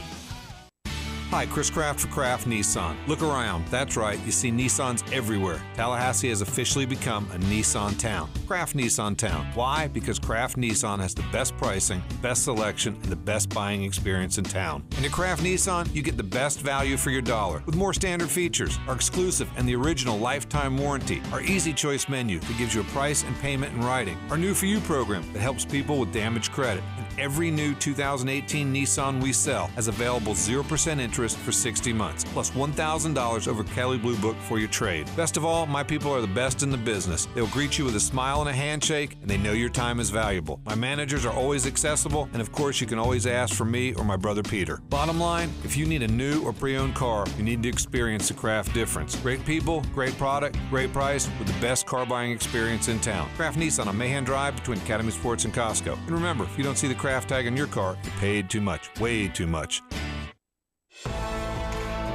Thursday night, it's a Pac-12 battle when UCLA heads to Oregon. Hey, how are you, folks? This is Jason Horowitz of Westwood One. Join Justin Kutcher and PJ Carlissimo live from Eugene for all the action. Can the Bruins win a third straight since firing head coach Steve Alford? Or will the Ducks get their first conference win of the year? Tune in to find out. If it's NCAA basketball, it's right here on 97.9 ESPN Radio, Tallahassee's sports monster. You're listening to the Jeff Cameron Show on 97.9 ESPN Radio.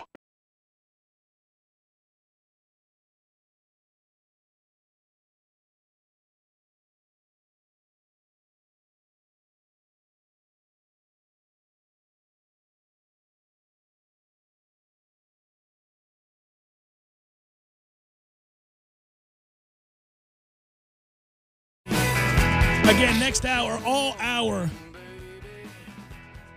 college basketball, Florida State, Miami, court report. Let's get it going. Going to be joined by Gary Parrish, CBS Sports basketball analyst, TV host, does a good job, columnist. We'll take a look at the whole of college basketball as people have begun the transition now. And then in addition to all of that, we'll have specifics about Florida State, Miami. And note that tonight's Florida State's game that is coaching for Literacy Night. And it's a great cause. And we'll tell you more about that. I'm looking forward to that. Looking forward to tonight's game, except for I'm only going to get to see half of it live. I'll watch the whole thing tomorrow morning. But I've got Beyond the Tips tonight on Sirius XM on the PGA Tour Network with my boy Trey Jones, head coach at Florida State. If you want to give that a listen, it's Channel 92. It's really good. And if you're not going to the game, you want to do a little switcheroo, a little back and forth, you can. And then I'll race over there, and I'll catch the second half from the beautiful Vista, Tom. That's right. That is the picturesque Corner Pocket ESPN Tallahassee Executive Suite, sir. Yeah. And then this Saturday, a reminder, constant reminders, as we should do, that you guys could come join us before the big Florida State Duke game. Zion last night was incredible. Hit 3 3-pointers, and it looked kind of natural. Yeah, it did flow, didn't it? If he's going to start doing that, good night, Irene. Katie barred the door, man. One footnote on Coaching for Literacy on our station Twitter feed at 979 ESPN Radio. It will be the top tweet that you'll see. We just put on our feed the link if you want to donate to Coaching for Literacy. You could do a flat donation, or there's another option. The next 4 games, you can donate a certain amount of money per assist that Florida State registers over the next 4 basketball games. For reference, they average about 12. So 12 a game times X amount of whatever, 50 cents, $1, $2, $5, whatever you want to do.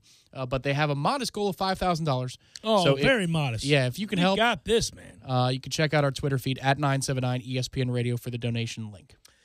Yeah, you know what? I realized I ran long a moment ago, and I got a bunch of things that I want to get to here, and so I'm going to make it easier on my producer and very quickly make this get in and out of this segment. Hey, forgive me. Listen, sometimes I'm not a really good host about these things, and they get mad at me. The folks at ESPN, they get mad at me. They're like, what are you doing, man? Guys should take better care of themselves. You run way past on the breaks, then you make shorter segments. There's no flow to this thing, and you get yourself in trouble by doing that. We've told you for 20 years to stop doing that. I say, no, you haven't. I wasn't with you guys for 20 years. I've been with you guys for 6. Look at the ratings. Look at the ratings. I do say that. The best. That part's true, though. It's not a lie. Like, let's do this. MyPillow.com is a 4-pack special going on right now, and it is a spectacular special. Go to MyPillow.com, find out just how spectacular. Get yourself a MyPillow. They'll throw in 2 more in addition to the 2 that you get. These are called the Go Anywhere pillows. So you throw those suckers in the car for the roadie, you're all good. Go to MyPillow.com and find out what it is I'm talking about. The promo code is 979ESPN. 979ESPN. Go ahead and type that in. Promo code 979ESPN. 4-pack special. Money back guarantee extended all the way through March. Also, you wash them, you dry them. They're made here in the United States. You fall asleep faster. You snore less. That's clinically proven to be true. Hey, now. MyPillow.com. Promo code 979ESPN. All right. Now that have I caught us up? Are we in the proper chamber here? We're good to go? We're ready to roll? People know where they get their rest, yes. You know, by the way, this is an aside before we take a break. I'm not getting any money from these people. I don't even know the name of the company. But I heard that somebody with the cryogenic chamber thing is coming to town. I've always wanted to do that. Speaking of taking care of yourself, being in better, I want to try that. Haven't you wanted to do that? Doesn't it look freezy? It looks freaky, yes. It looks kind of freaky, but I want to do it. If that's true, if they're coming, I want to do that. I'm jumping in there. I'm in the chamber. I'm doing it. Just like people are leaping into the portal, I'm into the chamber. One in the chamber, and his name is Jeff Cameron. All right, here we go. Sweet Jesus, this is freezing. It's the Jeff Cameron Show, 97.9 ESPN Radio.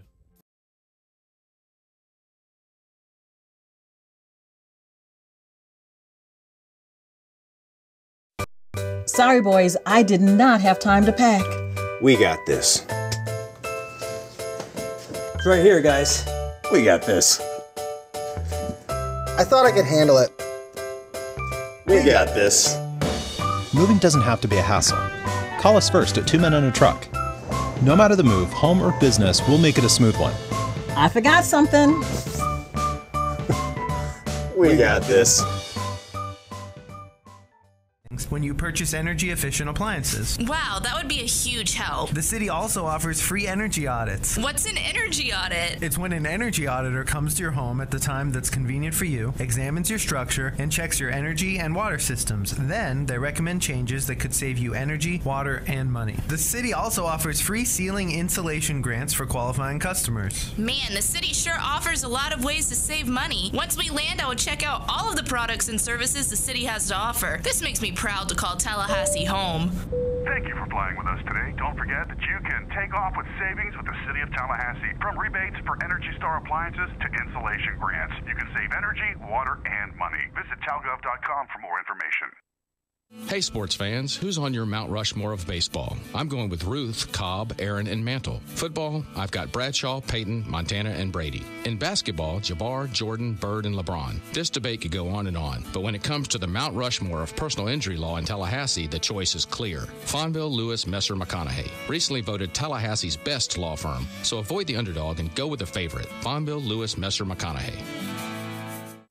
Hi, this is Gene Deckeroff for Tallahassee Dodge, Chrysler, Jeep, Ram, Fiat. 2019 is here, and we've got to get rid of all the remaining 2018s. And the only way to do that is to offer employee pricing on over 50 Jeep Wranglers in stock. We've never been able to offer such unbelievable prices on Jeep Wranglers. And with over 50 in stock, they all must go. Buy one for as low as $29,900 or save up to $5,600 on in-stock vehicles. The all-new 2019 Ram 1500 is Motor Trend Truck of the Year, and it's breaking all kinds of records. We have over 80 Ram 1500s in stock with up to $11,000 off MSRP. You can't go wrong. Motor Trend Truck of the Year and up to $11,000 off MSRP. It's the deal of the year. There's only one place to go. Tallahassee Dodge, Chrysler, Jeep, Ram, Fiat on the corner of West Tennessee and Capitol Circle. We're right on the corner and always right on the price. Or visit us on the web at TallahasseeDCJ.com. Dealer retains all rebates and incentives plus tax, tag, and dealer fee. The kitchen calendar may say 2019, but if your kitchen's more like 1992, come into the Home Depot for up to 30% off appliance special buys, like a 4-piece stainless steel Samsung kitchen suite, now just $2,978. More than $2,000 off a Samsung fridge, gas range, microwave, and dishwasher. Better mark it on your new calendar. Up to 30% off select appliances, now at the Home Depot. More saving, more doing. U.S. only while supplies last. See store for details. Electric range available at extra cost. Valid through January 23rd. You started a DIY project at home. Then you realize convenience isn't always easy. The why in DIY doesn't mean why is this so hard. At ADT, we DIFY, do it for you. We customize and install a secure smart home that you control from the palm of your hand or the sound of your voice. Smart security, designed and installed just for you with ADT. Visit ADT.com/smart to learn more. License information available at ADT.com. ADT, real protection.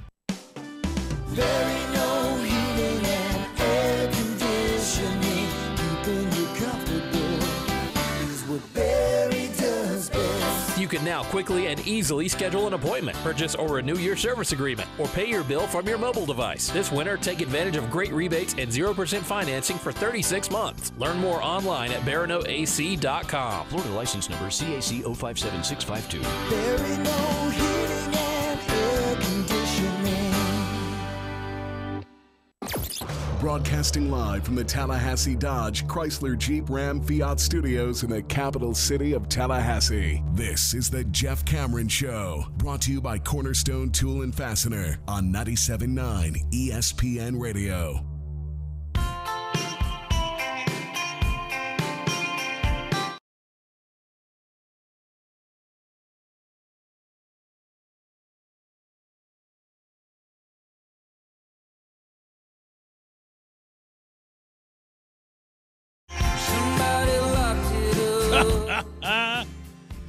Oh, man. I want to play some sound for you guys.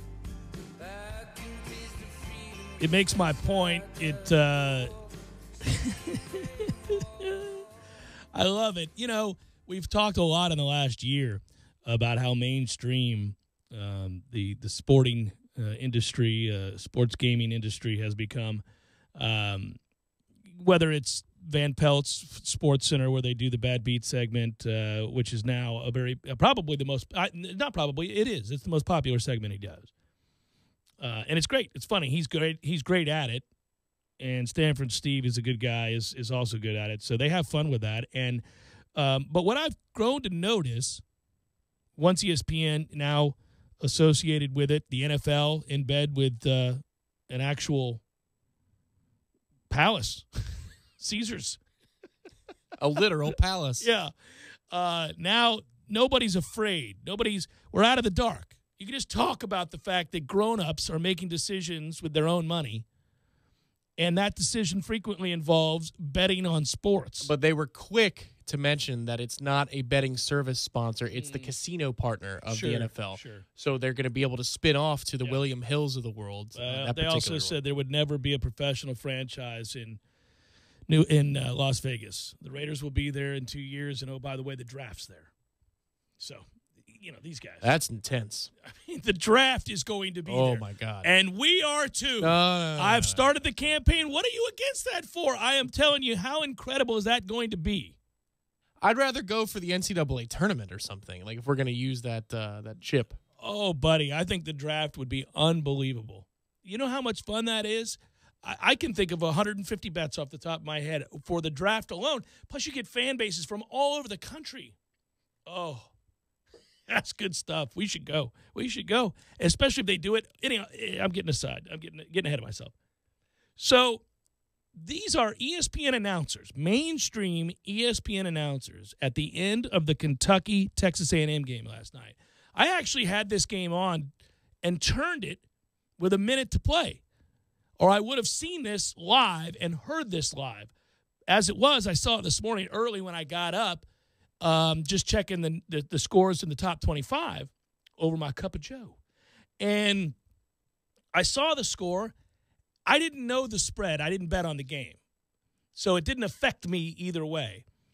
But when I saw the story and I saw the score, and there was a little caveat, and as you kind of scroll through the various sports sites that you follow or that you glean information from each day, I noticed this game kept being referenced. And I was wondering, why is this game being referenced? It was lopsided. Kentucky dominated the game. Last I saw, they were up 14 or 15 points with about a minute and a half to play. I was like, what could have happened that people would be talking about an inconsequential score? It's a ranked team versus a non-ranked team, all that stuff, right?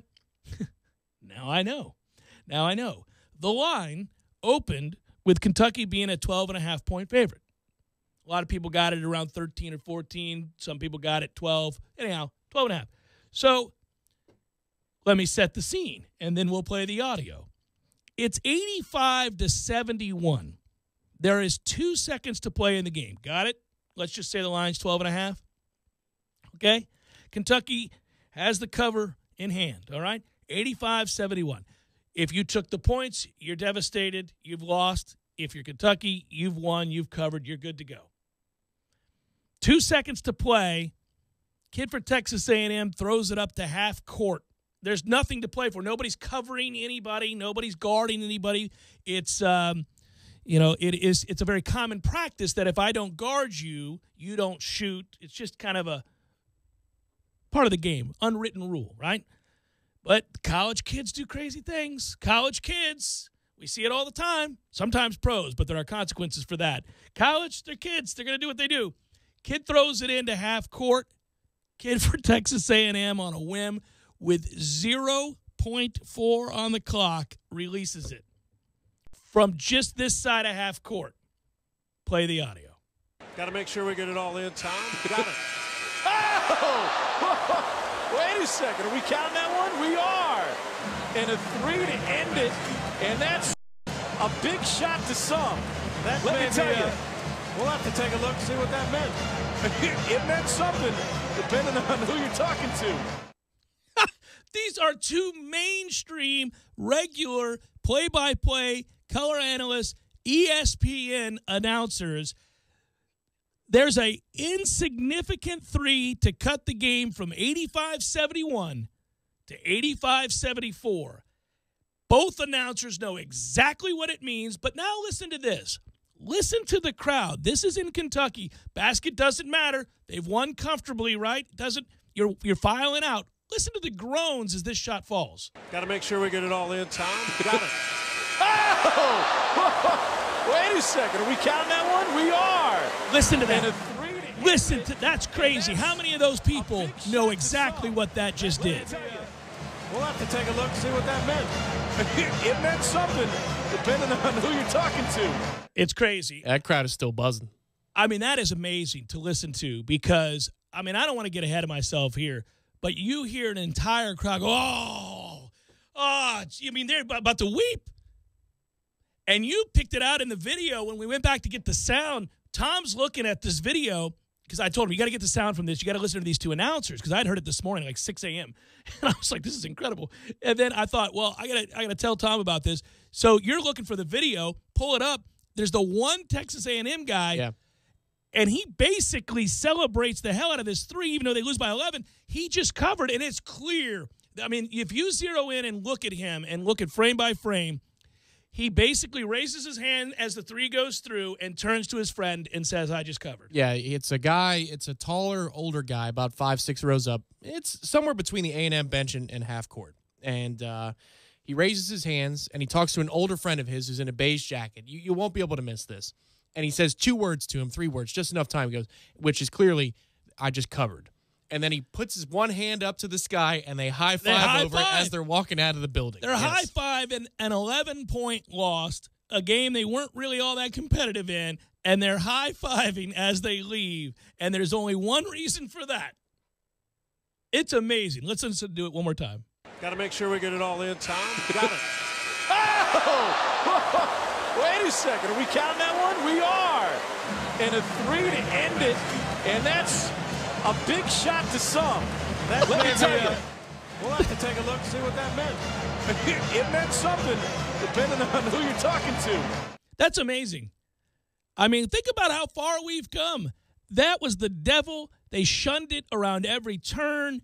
They would shudder if it ever got brought to the light and people talked about it openly. They didn't like it. They would shrivel up almost to think about people gambling on college athletics. ESPN would, Disney would, ABC would, right? And now you've got announcers. I mean, like that shot won the game. Well, I think the best part about it is Kentucky's dribbling the ball out to end the game, and the kid chucks it up. Throws it up. He throws it up in the air. The Bob Knight Challenge. It's the Bob Knight Challenge. Except for it didn't stay in the air long enough. No, it hit the scoreboard, and so they had to blow the play dead. But Kentucky has the ball. Nobody's defending him. Everybody's clapping and all that kind of stuff. Over. Rupp Arena's happy. Cover. Oh, my God. Can you imagine you're the guy that lays 12.5? This is why if you're at a sports book, it's the greatest thing ever. Just the buzz. You don't even have to be a gambler. You don't have to like gambling. You could actually detest it. I'm telling you, if you're at a sports book, of which now there are, 9 states legal, 7, whatever it is. It used to just be you had to be in Vegas or Jersey. Anyhow, the point is, if you're at a legal, mostly Vegas, yeah. If you're at a legal sports book, and you just sit there and watch the games, and by the way, it's a beautiful experience, people. I mean, assuming you're spending some money, they're gonna bring you free drinks. You're gonna chill the hell out. Yeah, it's what it is. It's a good time. You got to know what you got to do. And some of them, I've been to some that are no smoking. But anyhow, you go there, you sit down. Who doesn't love 500 television screens with every game being played in the world? Yeah. It could be soccer internationally, tennis. It doesn't matter. Every track and field, everything. It's all up there. You sit down. If you're spending money with them, they'll comp you. And, even if you don't, even if you just want to pay, that's fine. Watch the games. You've got something in front of you at all times. And then the beauty is that happens. And I don't know how many people at that particular sports book would have had action on this particular game, but you got to assume 5 to 6, right? Oh, well, yes. And let's say 6 did. 5 of them are walking to the counter. To cash. And the 6th one is pissed, but he's staring at it. He's just, you lost, I won. That counts. They're going to replay. Watch this. That counts. I'm telling you that counts. Unbelievable. I was there for one magical moment. I've cited it probably 50 times already, but it's the MGM Sportsbook, which is not that good. It's compressed and it's impersonal. No, it's not that's that good. not that great of a No, you don't sportsbook. want to be at that one, no. But it was the Blair Walsh missed kick. And it didn't move the spread. Shankarooski. But if you were betting Bet the on the money money line, and that's what happened. There were a couple of jokers that were the money. I said this last week. There was the Chinese guy who's running around. Which is the best. Foreigner. Just running around, high-fiving everybody, screaming at the top of his lungs. And the place didn't settle down for about 5 minutes. Everybody just felt a little bit dirty. They're like, ooh. So God. I got to tell you something, too. There's an added element here that I didn't find out about until recently while we were doing this segment. I wanted to pull up the other numbers. I just decided on a whim to look at over-unders. I wanted to see if that 3 made any difference on the over or the under. There are a lot of people on the post that has the video that are like, are you freaking kidding me? They were in-game. They were in-play betting. Oh. The second half under was 78.5. The 3 made it 79.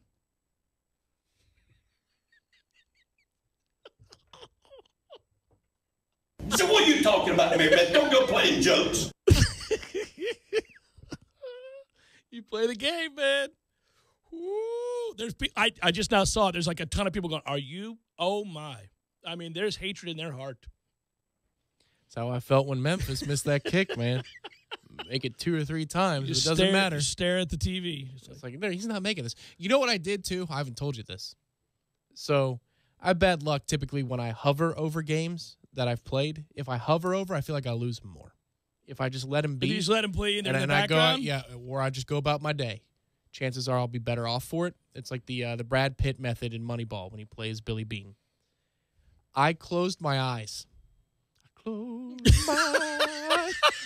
he let the kick on, I'm like, I'm not going to watch it, but I'm going to listen to it, and I'm going to listen to the announcer, and he's going to tell me, he goes, and it's on the way, and it's... I'm like, it's no good. He wouldn't say it that way. He wouldn't have said a word. No matter what he would have said, you would have thought it was no good because you had already decided in your mind it was going to be no good. Which I also knew it was going to be no good because they got the procedure penalty before it. I was like, there's no way he's going to make this a 5 third more time. yards. How many times are we going to kick this thing? Well, and it was the water boy moment. Look at his eyes. If you saw his eyes, it was a miracle he made it the first time when it didn't count. Twice. He poor was shaking bastard. in his boots. But he got screwed. He made it twice. How many times are I going to make this kick?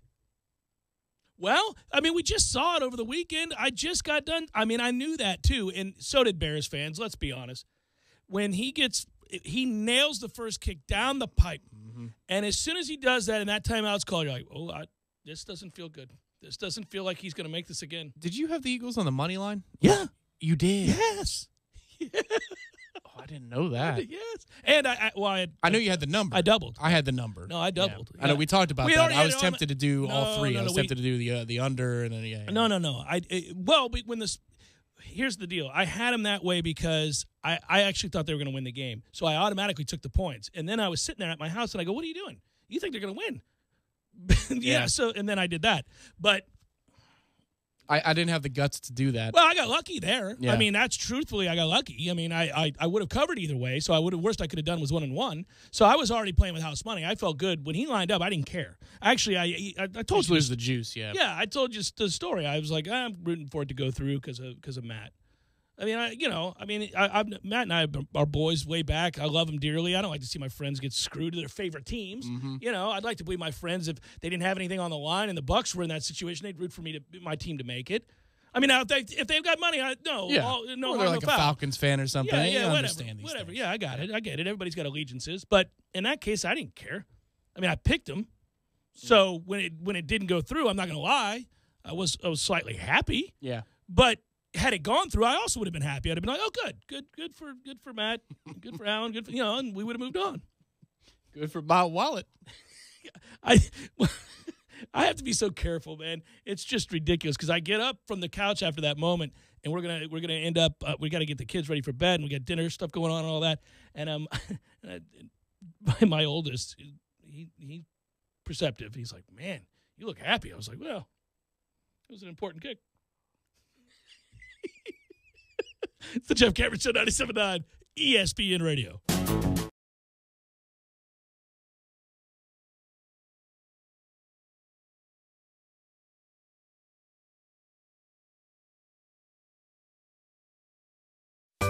Sorry, boys, I did not have time to pack. We got this. It's right here, guys. We got this. I thought I could handle it. We got this. Moving doesn't have to be a hassle. Call us first at 2 Men and a Truck. No matter the move, home or business, we'll make it a smooth one. I forgot something. We got this.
We were just talking about a basketball game that was weird, to say the least. I'll continue on that subject. I know there are a lot of people who are on the subject of basketball anyhow. This has nothing to do with gambling. I know there are a lot of people who love, in baseball, I feel like it started there. The advanced metrics, crowd analytics, all that really took the baseball world by storm. And it all eventually, and it was a slow growing thing. I mean, obviously there have been guys, playing fantasy baseball for a long time who were aware of certain numbers, and all of that stuff is true. But I feel like in the last 10, I don't know, when did Moneyball come out? The book? Oh, yeah, I mean, the book. Oh, well over 10 years ago. Yeah, so about that point forward, right, you begin to hear this bantied about, widely accepted. Certain numbers and advanced metrics were accepted sooner than others. Usually the ones that were more digestible, the ones that people could understand at a glance and didn't require a degree in math. 2003, 16 years ago now. It's crazy how much time has flown. And once the movie came out and it was actually good, I didn't think they could make that movie good, and it was great. But anyhow, so they do that, and I feel like it became more mainstream. And we talk about ESPN adapting. baseball in general, a broadcast now uses these numbers and just refers to them casually as if all of you watching the game understand what they're talking about. In the beginning, they had these long, drawn-out, long-winded explanations for defensive zone ratings and how they got that and all this other stuff. Now, they pretty much just, cite the number. Shambi will just cite the number and assume that you're smart enough at home to know what the hell he's talking about. And if you don't know, go look it up. It's all easily findable, right? The Internet's great in that way.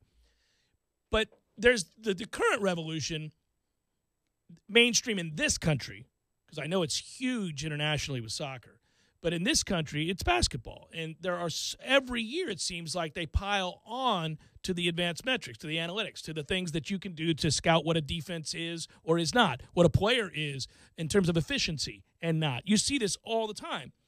And it sheds lights on lots of things, some of which I find mundane, some of which I find infinitely fascinating and want, if I have more time, to discover more about, and others that I'm mesmerized by because it reveals a change, a fundamental change in the way the game is played, who's a star and who's not and why, and the way teams scout, defend, or devise offenses. It's absolutely changed the game. And no team more than Golden State represents that, right? And perhaps no player more, most people think of Steph, represents that more than Klay Thompson. This is an amazing number. Klay Thompson dropped 43 points last night in Golden State's win. I don't know if you saw the highlights. No, but he's been coming on finally. Yeah, he's gotten hot. He's shooting in his last 8-9 games over 50% from beyond the arc after struggling earlier this year. By traditional numbers, he wasn't really struggling, but by his numbers, he is struggling. Not anymore. He's making everything he throws at the basket just about, or so it feels like to his opponents. But I saw this stat, and again, it's something that people would pay attention to in this era a lot more than they would have before our infatuation with analytics. And he scored 43 points. He dribbled on the night. The number of times he dribbled, right? 4 times. That's the dumbest thing I've ever heard. He scored 43 points, and he dribbled 4 times.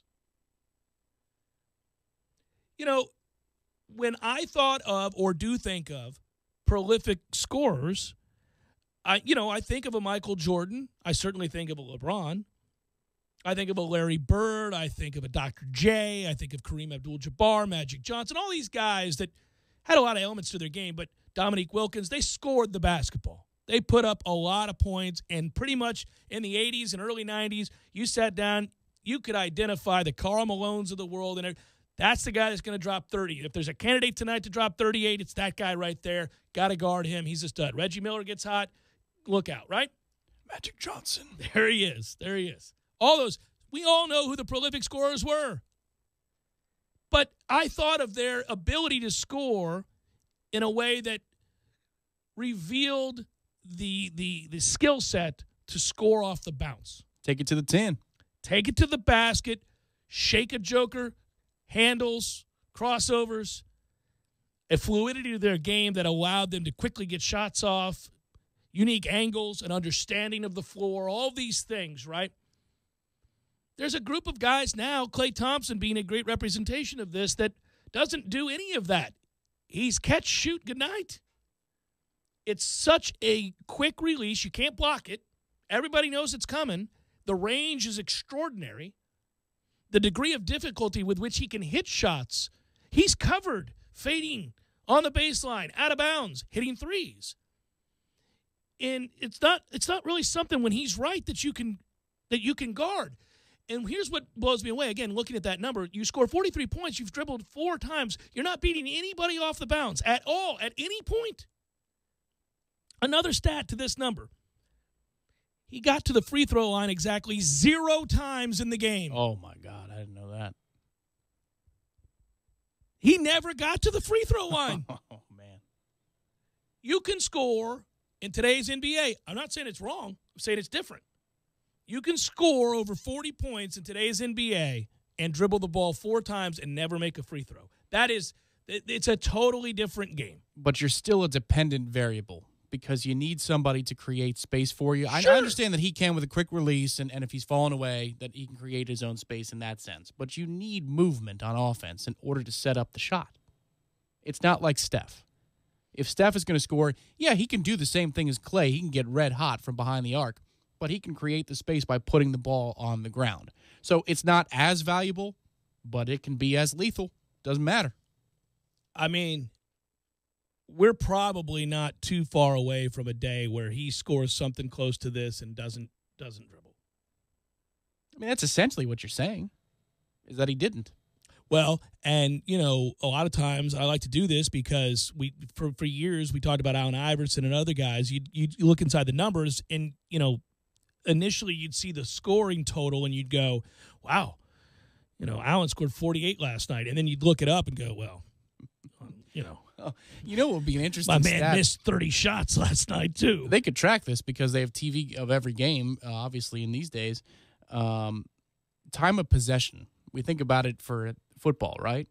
But what would the time of possession be per possession and overall in a game? For him? Yeah, just dribbling the ball into the court for, 20 seconds.